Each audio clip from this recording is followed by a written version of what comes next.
سلام خدمت همگی شما. با امید خدا شروع میکنیم. امروز یه بیس رنگی رو میخوام بهتون آموزش بدم با پودر پیگمنت.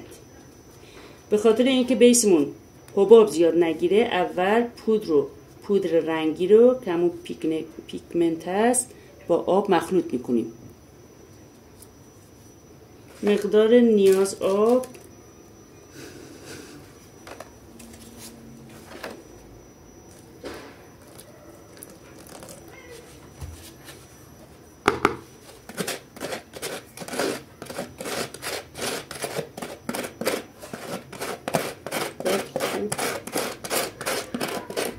هم بزنیم که رنگش گلوله نباشه. خوب حل بشه داخلش، رنگ داخل آب باید خوب حل بشه.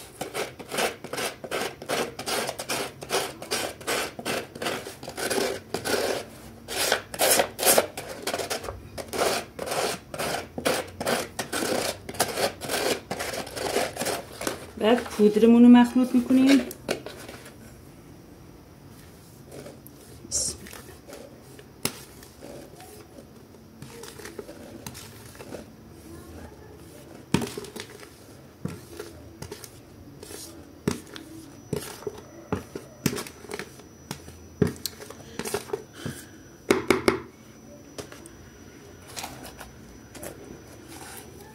بعد الیاف به خاطر استحکام بالا، مقاومت بالا که پودر الان زیاد مقاوم نیستن،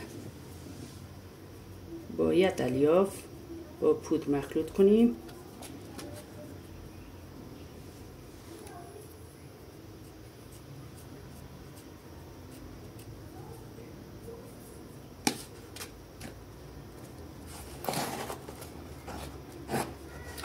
آب مقدار نیاز. بچه باید آب زیاد مخلوط نکنه، هرچه آبش بیشتر باشه بیسمون ترک برمیداره، زودتر میشکنه. باید اندازه‌شو بدونی. من چه زیاد انجام دادم، چشمی انجام میدم، ولی اندازه‌شو براتون تو ویدیوهای قبلی گفتم.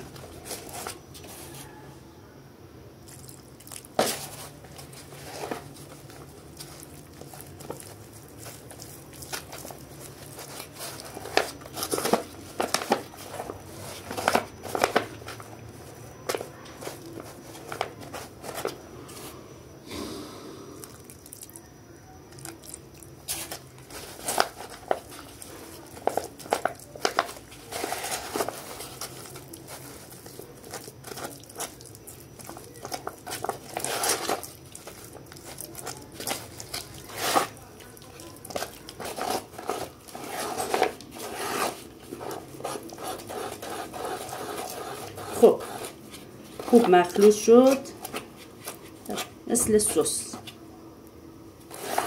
بعد قالب رو از قبل چرخ کردم، به حالت سوزنی میریزم داخل قالب.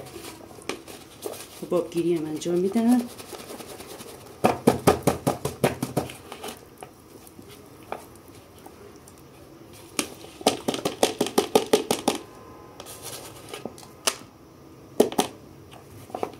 با قاشق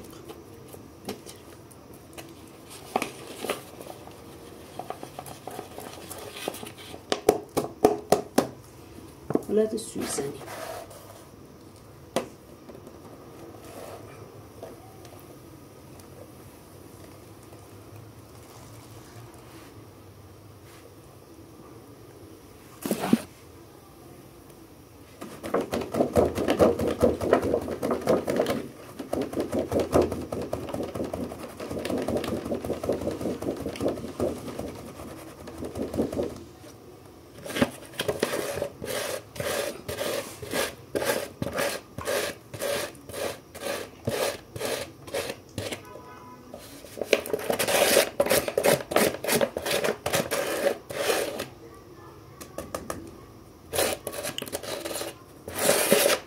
اینجا پودرمون کم اومد چون من اندازه نگرفتم.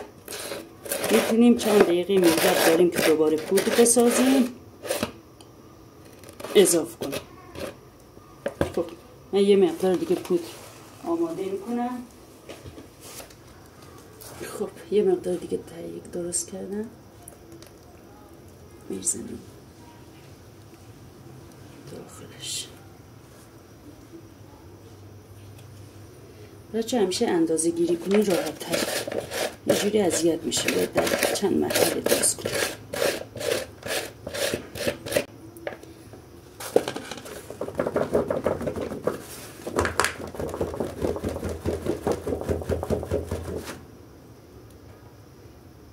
بابای رویم رو دستم.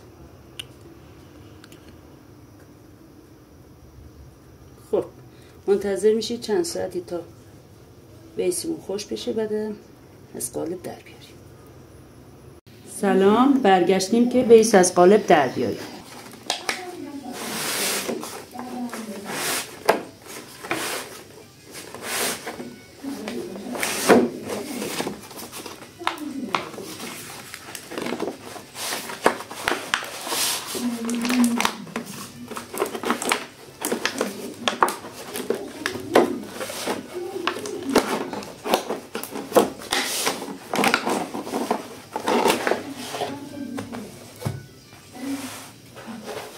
قسمت رو باید سنباده کشی کنیم مرتب.